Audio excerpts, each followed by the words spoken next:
Hey guys welcome back to my channel. West Bengal ANM GNM nursing entrance 2024 এই এক্সামের জন্য তোমরা যারা প্রিপারেশান নিচ্ছ তোমরা খুবই ভালো করে প্রিপারেশান নিচ্ছ আই নো, বাট তোমরা সকলেই জানো যে তোমাদের যে এক্সাম সেটা হচ্ছে 14/7/2024 অর্থাৎ জুলাই মাসের 14 তারিখে। তোমাদের এক্সামের টোটাল মার্কস হচ্ছে 115 এবং টোটাল নাম্বার অফ কোয়েশ্চেন্স হচ্ছে 100। তো এবার এই এক্সাম কোয়ালিফাই করার জন্য কত মার্কস তোমাদের এই ইয়ার মানে 2024-এ রিকোয়ার্ড, ঠিক আছে? 2021, 22, 23 অ্যান্ড দেন 24, পুরো 21 থেকে এই 23 পর্যন্ত যতগুলো পরীক্ষা হয়েছে কেমন কি নাম্বার পেয়ে স্টুডেন্টরা চান্স পেয়েছে, এবারে তোমাদের কেমন নাম্বার লাগবে চান্স পেতে। দেখো এখানে তোমরা দেখতেই পাচ্ছ যে আমি লিখে রেখেছি মার্কস 66। আমি এখানে একজন স্টুডেন্টের কথা লিখেছি যে হচ্ছে এএনএমে চান্স পেয়েছে, তো এটা তার ব্যাপারে এখানে লেখা যে 66 মার্কস সে পেয়েছে। তো 1100-র মতো র্যাঙ্ক হয়েছে, র্যাঙ্কটা আমার এক্স্যাক্ট মনে নেই, বাট 1100 নিয়ার, 1100 প্লাসই। তো সে এএনএমে চান্স পেয়েছে। তো এইবারে 2024-এ তোমরা কত মার্কস লাগবে তোমাদেরকে কাট অফটা পেতে। দেখো এটা হচ্ছে এমন একটা এক্সাম যেখানে তোমরা জানো যে ক্যাটাগরি 1 এবং ক্যাটাগরি 2 দুটো টাইপের কোশ্চেন তোমরা পেয়ে যাবে, specially in life science and physical science. Life science and physical সায়েন্সের ক্ষেত্রে তোমরা ক্যাটাগরি 1 অ্যান্ড ক্যাটাগরি 2 পাবে। তো বোথ ক্যাটাগরি তোমাদের জন্য তোমরা যে নাম্বারটা পাবে সেটা ডিপেন্ড করে কিন্তু এই ক্যাটাগরি 1 অ্যান্ড ক্যাটাগরি 2 এর ওপর। কীভাবে ডিপেন্ড করে আমি তোমাদেরকে এখনই বলবো সেটা। আর রয়েছে এখানে নেগেটিভ মার্কিং। নেগেটিভ মার্কিং খুব বড় একটা ফ্যাক্টর। নাম্বার কীভাবে গেন করতে হবে, নেগেটিভ মার্কিং কীভাবে অ্যাভয়েড করতে হবে, সেইটা আজকে আমরা এই ভিডিওতে একদম থরলি ডিসকাস করব। কারণ নেগেটিভ মার্কিংয়ের জন্য কি হয়, অনেক ভালো ভালো স্টুডেন্ট কিন্তু চান্স পায় না, ঠিক আছে? নেগেটিভ মার্কিং এমন একটা জিনিস যে তুমি আনসার করে আসবে বাট তোমার এক্সট্রা মার্কস সেখানে ডিকাট হচ্ছে, যার জন্য নাম্বার কি হয় যতটা কমার কথা তার থেকেও অনেকটা কমে আসে।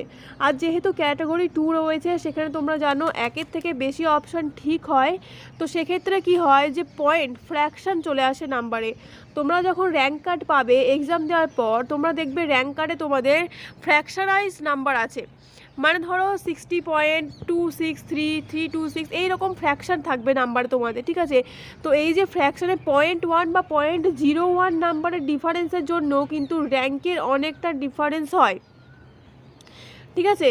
0.1, 0.5, 0.01 এত কম নাম্বারের জন্য কিন্তু তোমাদের র্যাঙ্কের অনেকটা ডিফারেন্স চলে আসবে। তো এটা তোমরা অবশ্যই র্যাঙ্ক কার্ড পাওয়ার পরই বুঝতে পারবে। এখন আমরা ডিসকাস করতে চলেছি কিভাবে নেগেটিভ মার্কিং আমরা অ্যাভয়েড করব। দেখো প্রথম কোশ্চেন হচ্ছে ক্যাটাগরি 1-এর ক্ষেত্রে আমি তোমাদের বলি, ক্যাটাগরি 1-এর ক্ষেত্রে তোমরা জানো যে অপশান ঠিক হয় সেটা একটা মাত্র অপশান ঠিক হয়, যার জন্য এটা হচ্ছে ক্যাটাগরি 1, ঠিক আছে? লাইফ সায়েন্সের ক্ষেত্রেও তাই, ফিজিক্যাল সায়েন্সের ক্ষেত্রেও তাই। ক্যাটাগরি 1-এ যখন তোমরা আর নেগেটিভ মার্কিং থাকে ক্যাটাগরি 1-এ -1/4, ঠিক আছে? মানে যদি 4টে আনসার রং করো 4 নম্বর তোমার গেলই, তার সাথে আরও 1 নম্বর এক্সট্রা ওখানে কাট হয়ে যাবে, মানে 5 নম্বর তোমার ওখানে চলে যাবে। তো সব সময় ট্রাই করবে নেগেটিভ মার্কিং অ্যাটেন্ড না করার। তুমি যে কোশ্চেনটা সম্পর্কে শিওর নাও, যে কোশ্চেনটা তুমি বুঝতে পারছোই না একদম, সেটার আনসার করার কোনো দরকার নেই। নেগেটিভ মার্কিং অ্যাভয়েড করা কিন্তু অনেক বড় ব্যাপার।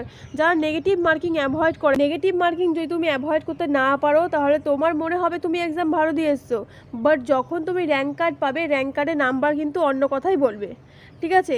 তো যে কোশ্চেনটা সম্পর্কে তুমি শিওর নও, তুমি জানো না, সেইটা তুমি ছেড়ে দাও।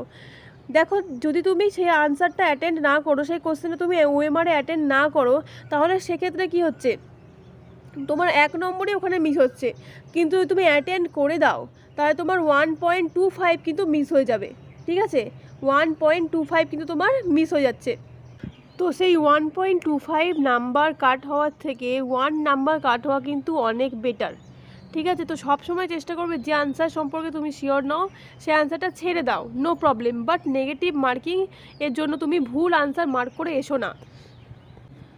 সেক্ষেত্রে তুমি যদি ওই আনসারটা ভুল করো আর অন্য কেউ সেম আনসার যদি না করে আসে, তাহলে লস কিন্তু তোমারই হচ্ছে, এক্সট্রা নাম্বার তোমারই ডিকাট হচ্ছে ওখানে। নেক্সট আমি বলি ক্যাটাগরি 2-এর ক্ষেত্রে। ক্যাটাগরি 2 হচ্ছে তোমাদের মার্কস গেইনিংয়ের খুব ভালো জায়গা।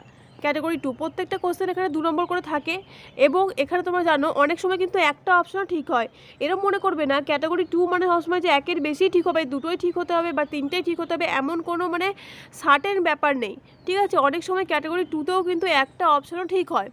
ক্যাটাগরি 2তে যে 4টে অপশান থাকবে সেই 4টে অপশানের মধ্যে যে কোনো কোয়েশ্চেনের ক্ষেত্রে আমি বলছি, যে কোনো কোয়েশ্চেন মানে ফিজিক্যাল সায়েন্সই হোক বা লাইফ সায়েন্সই হোক, তো সেই যে কোনো একটা কোয়েশ্চেনের ক্ষেত্রে মনে করো 4টে অপশান রয়েছে। তো সেই 4টে অপশানের মধ্যে তোমার মনে হচ্ছে যে কোনো একটা অপশান ঠিক, ঠিক আছে, যে কোনো একটা অপশান ঠিক, তুমি সেইটা মার্ক করলে, প্লাস তার সাথে তোমার কনফিউশন ছিল আরেকটা অপশানে, সেটাও তুমি মার্ক করে দিয়ে চলে আসলে।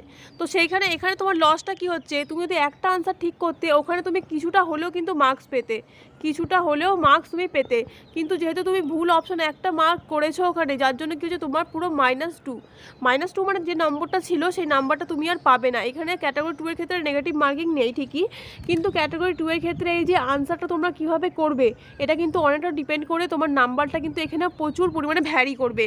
তুমি যদি একটু ভুল করে দাও এখানে, তো তোমার কিন্তু 2 পুরো কাটা হয়ে যাচ্ছে। আর 2 মানে বুঝতে পারছো, এখানে 2 মানে হিউজ নাম্বার। 2 মানে ক্যাটাগরি 2 বা পুরো এক্সামের জন্য আমি তোমাদের বলছি, ক্যাটাগরি 2 হচ্ছে অনেক বড় একটা নাম্বার। এখানে 2 এর জন্য, 1-এর জন্য ইনফ্যাক্ট কেউ চান্স পায়, কেউ চান্স পায় না, তাহলে 2 তো ভাবো অনেক বেশি একটা নাম্বার হয়ে গেল।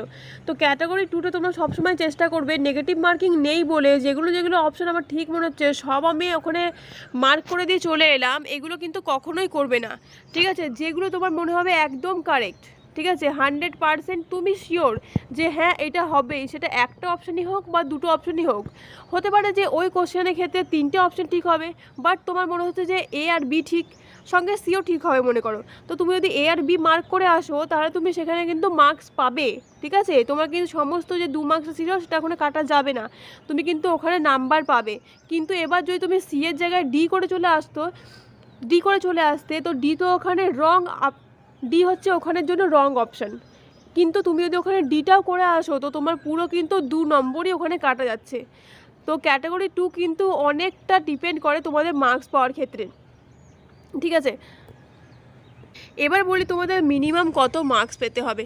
দেখো মার্কসের যে ব্যাপারটা সেটা অবশ্যই ডিপেন্ড করে যে তোমাদের কোয়েশ্চেন লেভেল কেমন হয়েছে, লেভেল অফ কোয়েশ্চেন মডারেট হয়েছে নাকি ইজি হয়েছে নাকি হার্ড হয়েছে, সেটার উপর ডিপেন্ড করে। বাট কোয়েশ্চেন ইজি হোক, মডারেট হোক, হার্ড হোক, সবাই যেহেতু প্রিপারেশান নিচ্ছে, কেউ এই বছর থেকে নিচ্ছে, কেউ আগের বছর নিচ্ছে, কেউ তারও আগের বছর থেকে নিচ্ছে, তো সেই হিসাবে ব্যাপারটা হচ্ছে যেহেতু এখানে অনেক মানে সায়েন্সের স্টুডেন্ট প্লাস আর্টসের স্টুডেন্ট রয়েছে, তো সায়েন্সের স্টুডেন্টরা কিছুটা হলেও কিন্তু বেনিফিটেড থাকে এই লাইফ সায়েন্স আর ফিজিক্যাল সায়েন্সের দিক থেকে আর ম্যাথামেটিক্সের দিক থেকে। তো এবার দেখো ব্যাপারটা কি হচ্ছে, এখানে যেমনই কোয়েশ্চেন হোক, কোয়েশ্চেন ইজি হোক, মডারেট হোক বা হার্ড হোক, তোমাদের কিন্তু অলওয়েজ টার্গেট রাখতে হবে। 2024-এর জন্য আমরা রাখছি মানে নিয়ার 70 প্লাস আমি বলবো না, কিন্তু নিয়ার 70 তোমাকে রাখতেই হবে, অ্যারাউন্ড 70 বা নিয়ার 70 কিন্তু মার্কস তোমাকে রাখতেই হবে, যাতে তুমি ফার্স্ট কাউন্সেলিং বা সেকেন্ড কাউন্সেলিংয়ে চান্স পাও। দেখো ফার্স্ট কাউন্সেলিংয়ে তোমরা জানো ম্যাক্সিমাম যে সিটটা সেটা পুরো মানে ম্যাক্সিমাম পরিমাণে ফিল হয়ে যায় ফার্স্ট কাউন্সেলিংয়ে, তারপর সেকেন্ড কাউন্সেলিংয়ে যে স্টুডেন্টের নাম্বার নেওয়া হয় সেটা খুবই কম নেওয়া হয়, ঠিক আছে। তো তোমরা চেষ্টা করবে এবারের জন্য যারা তোমরা এক্সাম নিচ্ছ, জেনারেল স্টুডেন্ট যারা রয়েছো, যারা তোমরা জেনারেল ক্যাটাগরি স্টুডেন্ট রয়েছো, তারা অবশ্যই 70 বা 70+ মার্কস রাখার চেষ্টা করবে, না হলে কিন্তু তোমাদের চান্স পাওয়াটা কঠিন হয়ে যাবে। কারণ আগের বারে তোমরা দেখেছিলে এএনএমের কম্পিটিশান এতটাই বেশি ছিল যে যারা হয়তো মনে করো 2000 এরকম র্যাঙ্ক রয়েছে তারাও কিন্তু এএনএমে চান্স পায়নি। 2000 কি, যারা হচ্ছে তোমার 1500 কাছাকাছি র্যাঙ্ক তারাও কিন্তু এএনএমে চান্স পায়নি। ওকে, তো তোমাদের যে চেষ্টা করতে হবে সেটা হচ্ছে 1000-এর মধ্যে র্যাঙ্ক রাখার।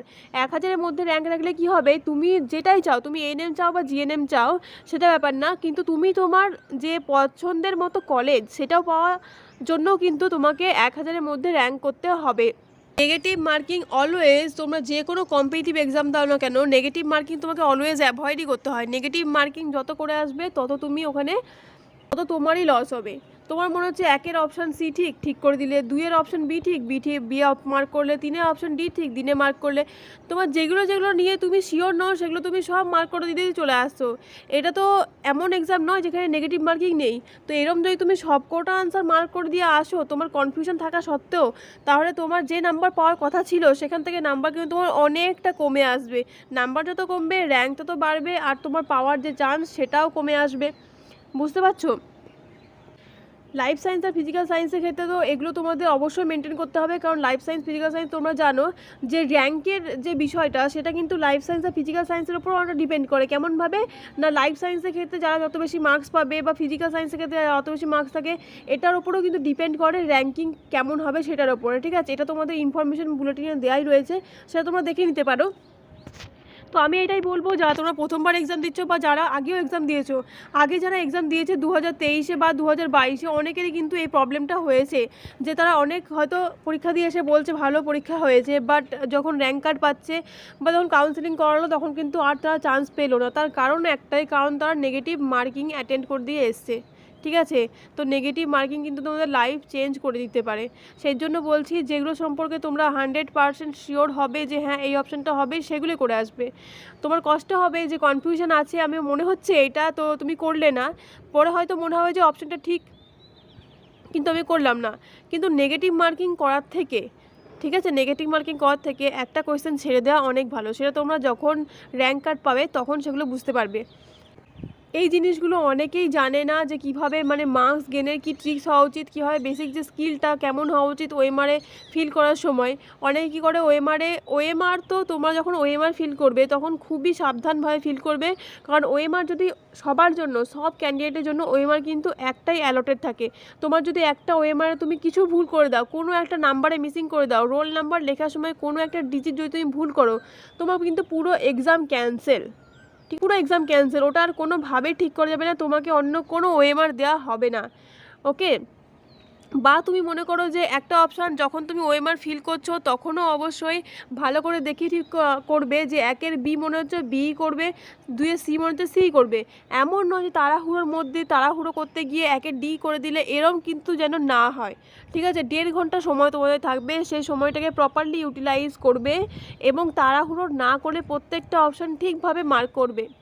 ওকে, তো এগুলো আমরা পরে ডিসকাস করব, পরে যখন এক্সামের সময় তখন কীভাবে তোমরা ওএমআর ফিল করবে না ফিল করবে সেগুলো আমরা তখন ডিসকাস করব। কিন্তু এখন আমি তোমাদের বললাম যে কীভাবে তোমরা ক্যাটাগরি 1 এবং ক্যাটাগরি 2 এর ক্ষেত্রে নেগেটিভ মার্কিং অ্যাভয়েড করবে এবং ক্যাটাগরি 2 থেকে কীভাবে তোমরা বেশি মার্কস গেন করবে। ক্যাটাগরি 2 কিন্তু মার্কস গেন করার জন্য খুব ভালো একটা জায়গা। আরেকটা জিনিস যেটা বলবো, যে ক্যাটাগরি 1-এ যেহেতু একটা অপশান ঠিক, তার জন্য হয়তো তোমার দেখে বুঝে যাবে যে হ্যাঁ এটা হবে। কিন্তু ক্যাটাগরি 2 এর ক্ষেত্রে কী হয়, একের বেশি অপশান ঠিক হয়। তো ক্যাটাগরি 2 এর ক্ষেত্রে তোমার যেন মনে হবে যে সবটাই ঠিক, হ্যাঁ এটাও ঠিক ওটাও ঠিক। তো ক্যাটাগরি 2 যখন করবে, তোমার যে বেসিক যত ভালো নলেজ তোমার একটা টপিক সম্পর্কে থাকবে, তত ভালো কিন্তু তুমি ক্যাটাগরি 2 এর আনসারগুলোকে চিনতে পারবে। ঠিক আছে, ক্যাটাগরি 2 কিন্তু অনেকটা কনফিউজিং কোয়েশ্চেন থাকে, মনে হবে যে হ্যাঁ এগুলো 3টে অপশান ঠিক, 4টে অপশান ঠিক, এরকম মনে হবে, কিন্তু সেরকম নয়। যাদের তোমরা যেটা সম্পর্কে 100% থাকবে সেটাই করবে। প্লাস ক্যাটাগরি 2 এর ক্ষেত্রে কোনো কোয়েশ্চেন তোমরা মিস করে আসবে না। ক্যাটাগরি 2 এর ক্ষেত্রে কোনো আনসার মিস করে আসবে না। যেটা সম্পর্কে তোমার মনে হচ্ছে 50%ও তুমি শিওর যেটা হতে পারে, তাহলে তুমি করে দেবে, কারণ তুমি জানো যে ক্যাটাগরি 2 এর ক্ষেত্রে কোনো নেগেটিভ মার্কিং নেই। ঠিক আছে, তো সেখানে তুমি করে দিতে পারো, কোনো প্রবলেম নেই। কিন্তু যেটা সম্পর্কে তুমি শিওর থাকবে সেইটাই করবে।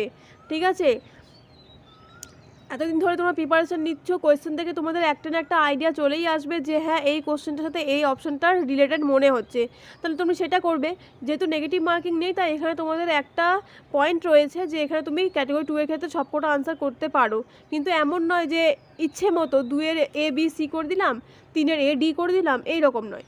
ঠিক আছে, এরকম হ্যাপাচাটলি করে দেবে না, একটু কোয়েশ্চেন নিয়ে ভাববে, একটু চিন্তা করবে যে কোনটা হতে পারে, কোনটা রিলেটেড মনে হচ্ছে, তারপরে কিন্তু আনসারটাই করবে। ঠিক আছে, তো এই ছিল তোমাদের এক্সামের জন্য কিছু টিপস। যেহেতু তোমরা প্রিপারেশান নিচ্ছ, তোমাদের এগুলো জানা উচিত যে কিভাবে তোমরা আনসার করার সময় কি কি জিনিস মনে রাখবে তোমরা ক্যাটাগরি 1-এর ক্ষেত্রে, 2 এর ক্ষেত্রে। তো এই ছিল তোমাদের জন্য হেল্পফুল একটা ভিডিও। আই হোপ তোমাদের জন্য ভিডিওটা অনেকটা কাজে লাগবে পরীক্ষার সময়। আজকের জন্য এইটুকুই, দেখা হবে নেক্সট একটা ভিডিওতে।